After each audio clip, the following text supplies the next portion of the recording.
Hey guys, welcome back to my channel. Today I am actually going to be making a Asian inspired beef and broccoli dish that is perfect for a family who maybe you have some who do keto, maybe you have some who don't, and this is going to fit the needs for all of your family.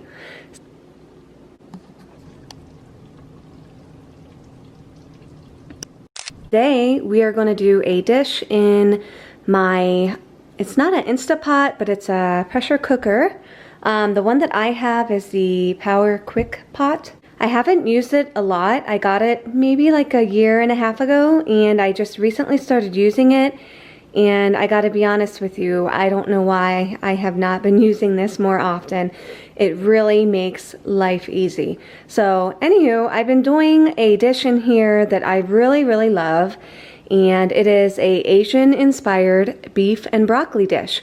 I do have a new camera, so I'm pretty excited about that. I'm still trying to learn all the ins and outs of it, I should say. So, you know, things might be blurry, things might be out of focus, I have no idea, but I'm pretty excited about it, so you'll have to let me know down in the comments below how it looks to you guys.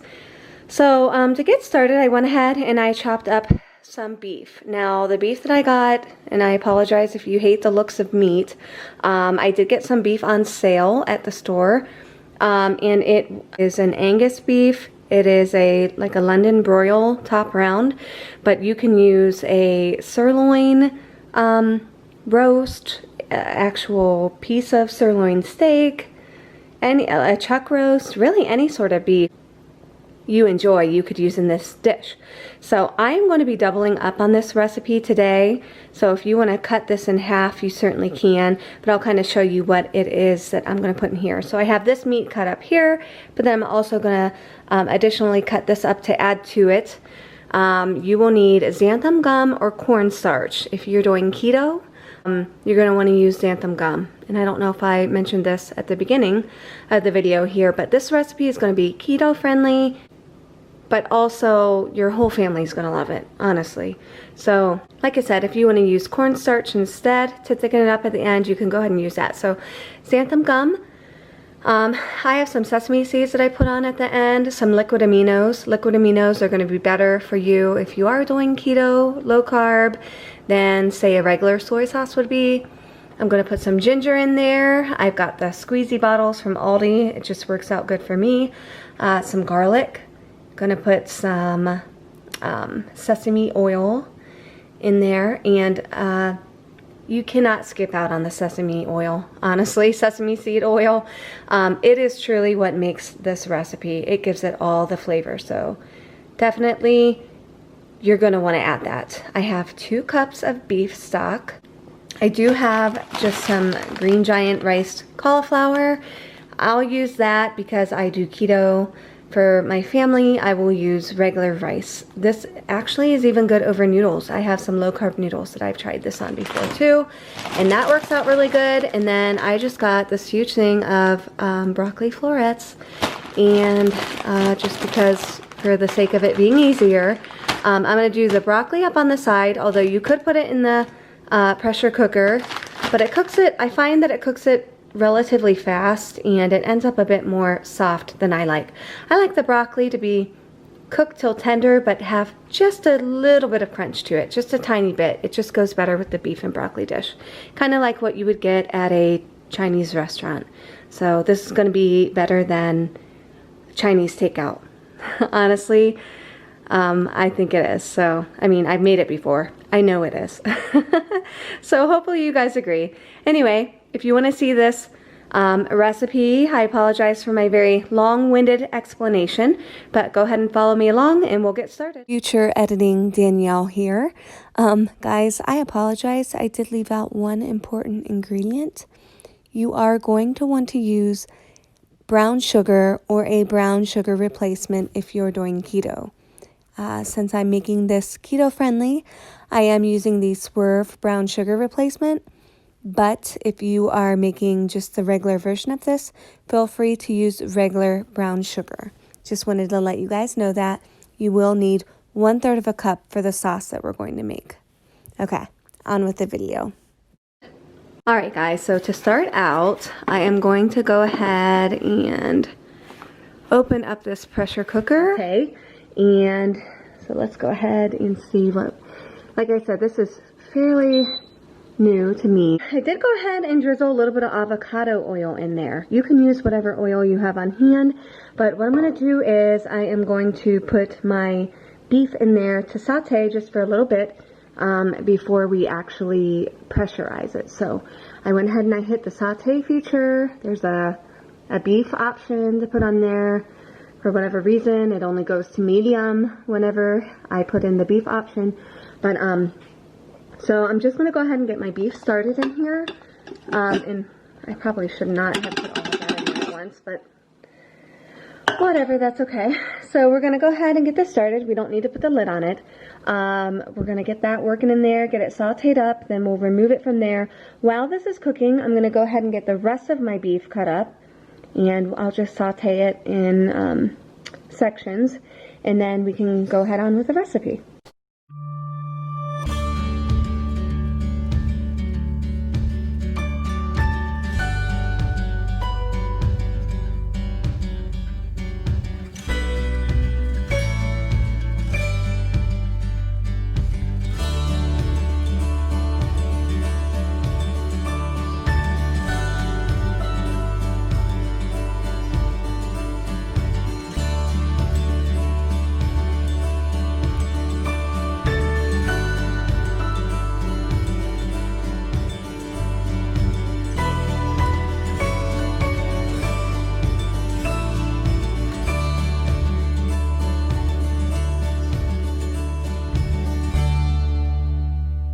Okay, and then as I'm cutting up the rest of my beef here, I got to thinking that mine had just a tiny bit of fat marbling along the sides, and I did go ahead and cut that off. Totally up to you all if you like the fat on your meat, but I certainly don't, so I cut away at that.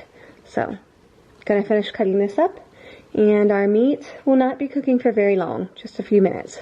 Alright guys, so our meat is starting to get a little bit brown. I know it's probably hard to see on here because it is very steamy, but I'm going to go ahead and I'm going to start removing the meat from the pressure cooker, just putting it on a plate for now. I'll add the rest of my meat in, and then I'll be back to show you what our next step is going to be. Okay guys, so just got some of my meat out. We're putting the last of the meat in here. I did end up going ahead and emptying out some of the juices because we really want these brown bits that are in here to be incorporated into the dish. It just gives it more flavor. So we're going to go ahead and let the rest of this meat saute. Here's the rest of our meat, and yes, I'm making a lot. This is probably 3.5, maybe close to 4 pounds of beef, but I love making extras, and this will last us all week long. So I'm gonna get started on the sauce, so the juices that go into this mixture. Something else that I do add in to mine from time to time is a little bit of ground red pepper. Totally up to you guys, but that is not something that you need to do. So okay, so something that might not be the easiest thing for me to show you all on camera is the tablespoons that I'm going to use here, but don't forget, I am doubling up on this recipe, so I'm going to go ahead and use 2 whole tablespoons of ginger and 2 whole tablespoons, or as much as I can get, of the garlic as well. The garlic does not come out as easy, so that'll be interesting. I'm just getting it all over the place. Oh my. Okay, so now time for the garlic. Look at that. Oh my goodness. Okay. So, that's my dog, I'm sorry. Alright, so with my garlic, I'm going to do another tablespoon or close to a tablespoon of garlic. This is really hard to do one-handed. Sorry guys, I don't have a camera person, but I'll do what I can. I'm going to do as close to 2 tablespoons of garlic as I can.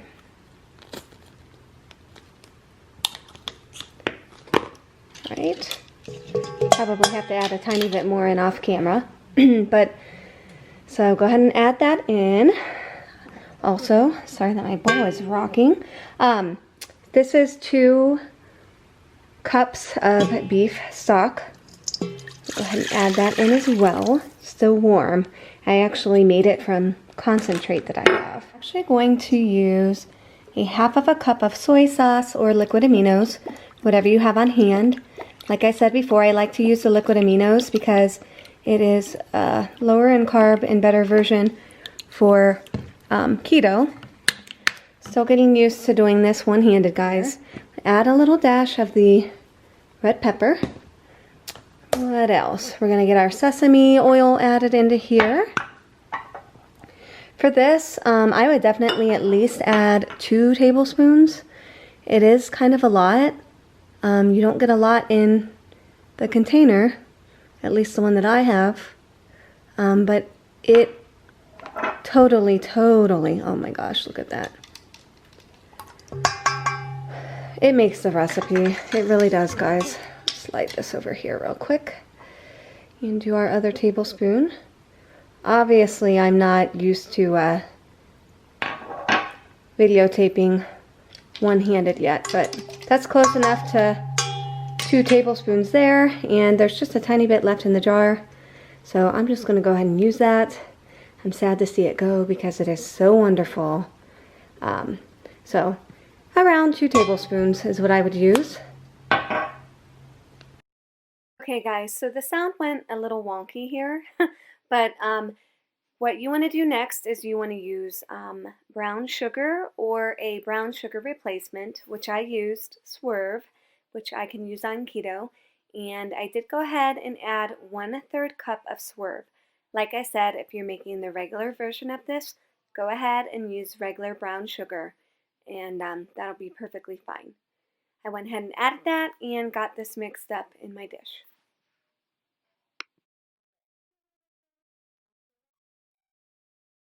Okay guys, so now that we have everything mixed up here, we're going to pour this back in to our meat.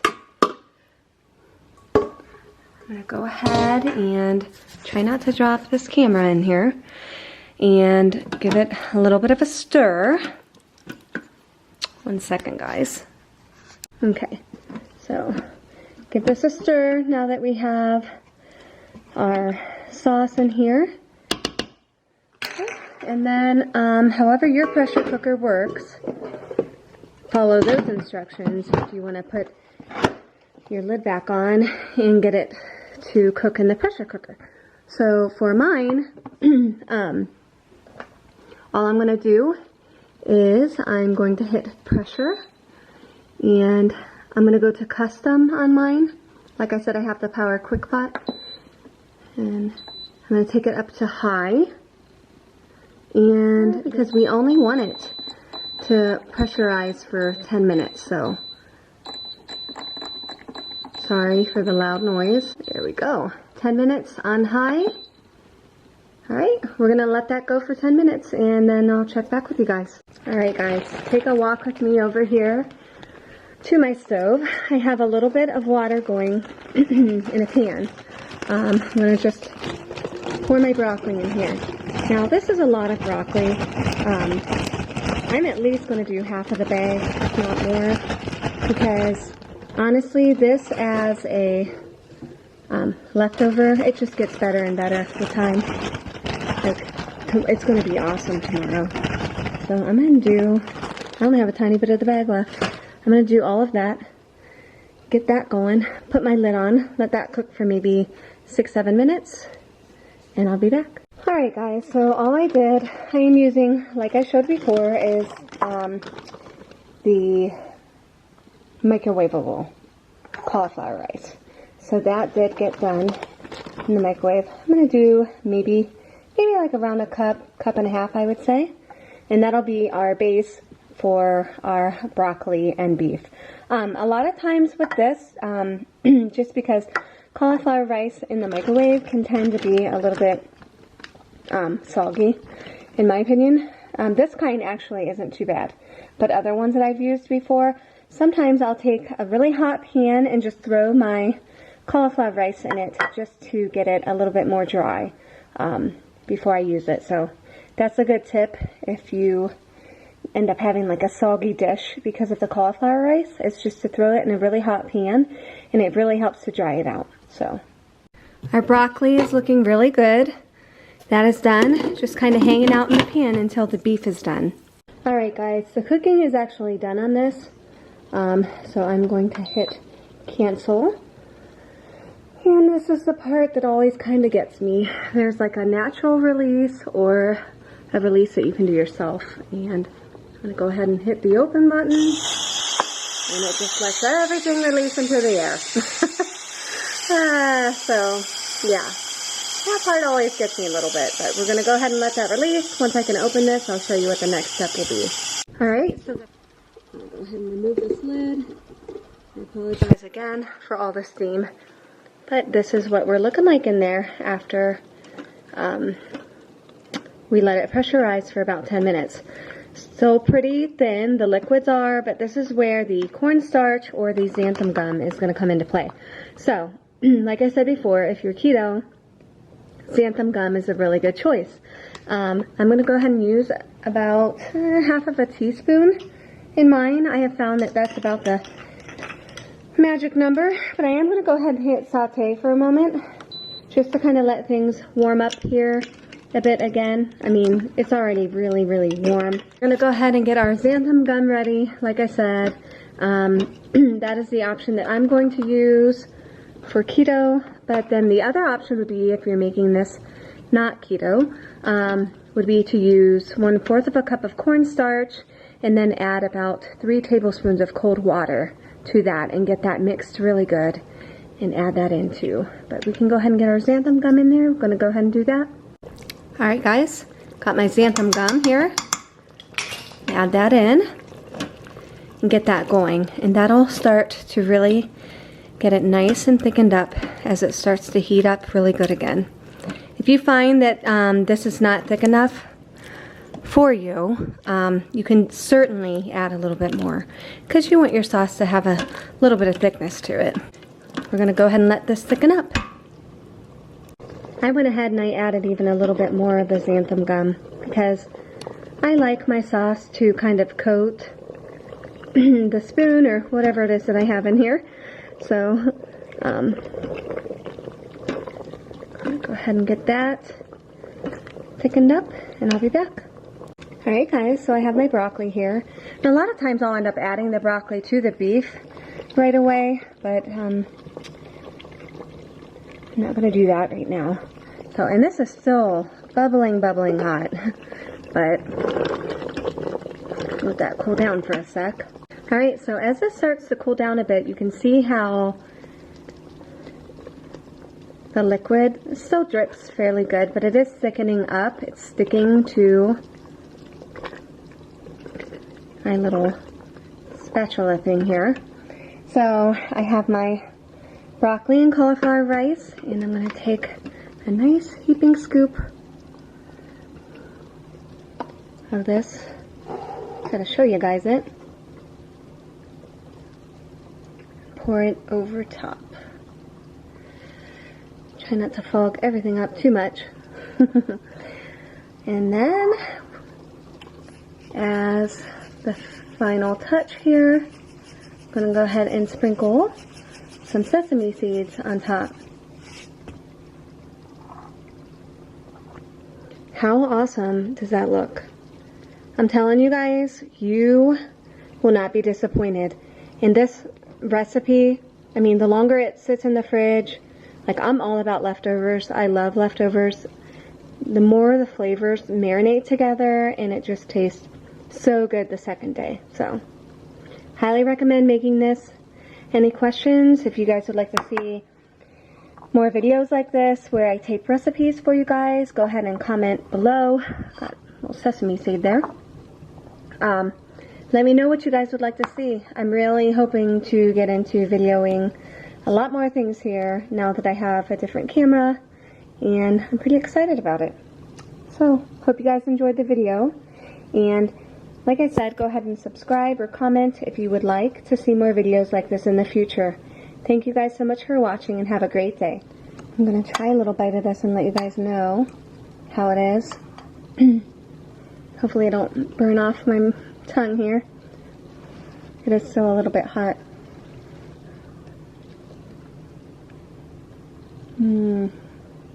So good. So tender. I mean, I'm talking, if you get the broccoli at the store and it's already cut up, and then you use your pressure cooker for the beef, I mean, this could be, definitely under a half hour to make your meal, if not less time. Just depends on how long it takes you to cut things up as far as your meat goes.